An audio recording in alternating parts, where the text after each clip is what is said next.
pala guys, ito na yung part 2. So meron nga kami bukod sa lemongrass, meron nga kami itong puno ng malunggay. Ayan, possible pa lang siya. Ito puno ng ano to, ng kalamansi ba to? O hindi naman, basta lemon ba? Kasi tagal na ito eh. 5 years to 6 years yata, hindi pa rin siya namumunga. Ayan, bukod dyan, meron kami rito ampalaya. Ayan, sarap yan. Medyo may kamahalan na konti yan. Tapos yung dahon yan masarap sa munggo, gulay na munggo. Tapos meron pa kami rito ng alugbati. Yan. Or Indian spinach. Alugbati or alokbati ba yun? Basta sa mua. Basta sa amin or sa mua. Alokbati yan. Tawag yan. Meron dito. Yan.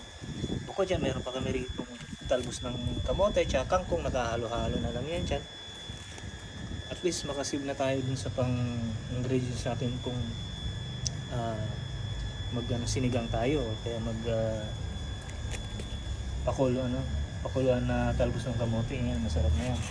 Tsaka ito pala, yung kangkong tsaka talbos ng kamote, mahirap maghanap yan dito eh. Kung meron man, mabilis lang maubos kasi sobrang dami ng Pilipino rito.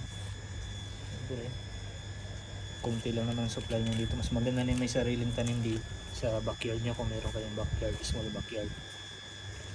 Yan. So ayan, yung pinakamalaki namin puno ng malunggay kapuputol lang ng mga kasama ko ng nakarang week, nakarang month yata yun. Tapos yun, may mga bunga kung makikita nyo sa video. Yan, sarap yun sa dinengding, the best. Yan. Tapos to may giant pa yung labato, ang laki yan, may ano na siya, may bunga, so pwede na itanim yan pag natuyo.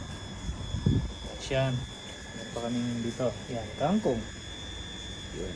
So yun nga guys, yun lang yung ating story today.